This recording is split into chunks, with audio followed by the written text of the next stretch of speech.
What does something have to be to classify or qualify as a theory? Because what they always do is say, well, gravity's just a theory, Yeah, no, right?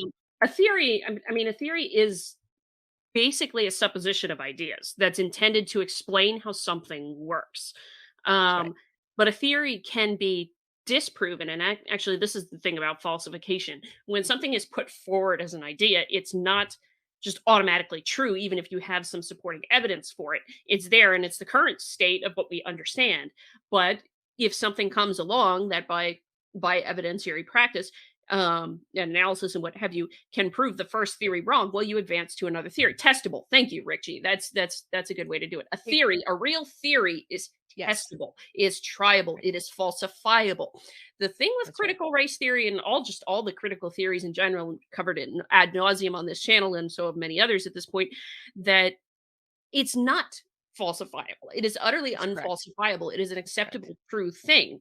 Um, and basically say, okay, this kind of thing causes all these disparities, and therefore they also then say when there's a disparity, well, look, it's caused by this thing. That's a circular logic loop at the same time. So it's Well, full exactly of right. logical contradictions and what have you. And I mentioned the guys who critiqued the observing whiteness in introductory physics article, and that was actually a lot of their arguments. The thing called whiteness is not measurable. There's That's right. no definitive way to measure it, so you have no way to test it. Therefore, you have no way to falsify this particular thing. So a And therefore, theory is you have no falsified. business basing a pedagogy where you're taking young children, you take children who are ignorant of all of this. They're ignorant of the world. They go to school to learn about how the world, they learn about how reality works, what reality is, and how it works, especially in a science class. And your operating principle is critical theory, you've made a decision. You've made that, you as a system, everybody in this education field, they have made a decision to move forward with something that is untestable, unfalsifiable, and therefore a belief, not knowledge. It's a belief system. And that is why I keep saying, and James Lindsay keeps saying, we need to start launching these, establishment clause lawsuits, because what they're pushing here is akin to a religious faith. This is not in any way scientific. And if anyone out there listening to me is wondering, how do you're just a former teacher and a mom and you homeschool and maybe you worked in marketing a little while, but like, how do you even know anything about how science is supposed to work and falsifiability and all this?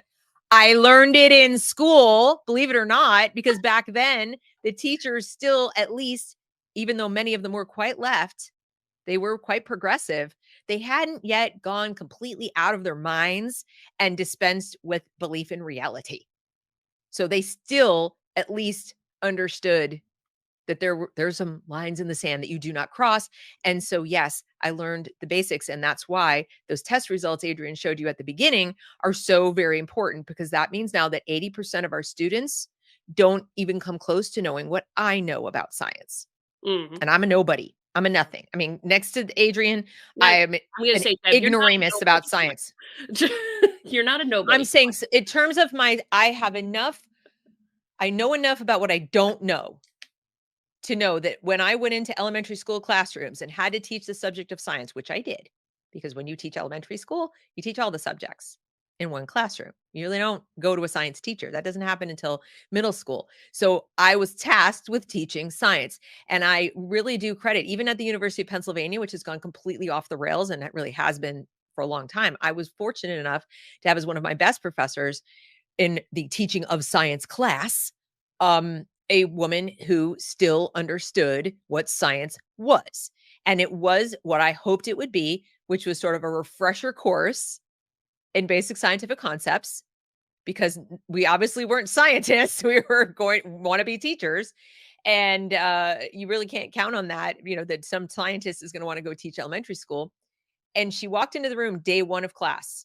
This was such a great way to teach us, and threw what looked like a rock.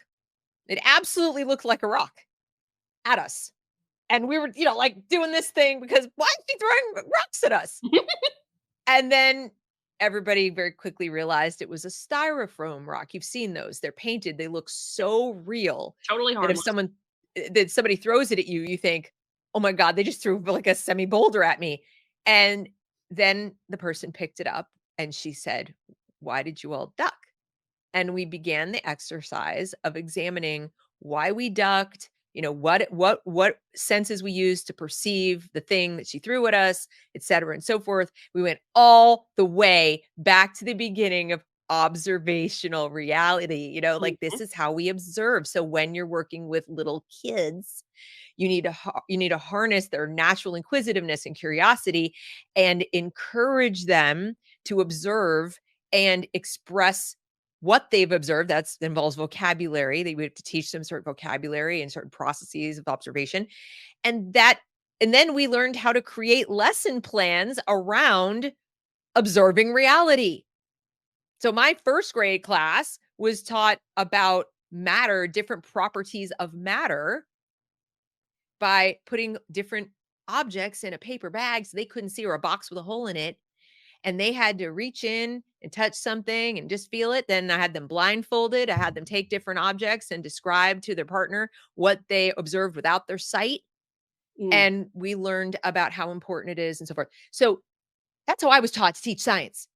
This this person is going to, why would they do that? Why would they do any of that? They're going to spend all their time talking about the canon and how nothing that you could possibly observe or document or anything could possibly be true because white people wrote it down once. They're the ones who wrote it down. Well, yeah, and we'll get to that for sure. Did you like that video? Are you curious about the rest of the video? Because that clip came from an episode of SciChat Saturday, and the full episode is linked in the description. As always, stay curious.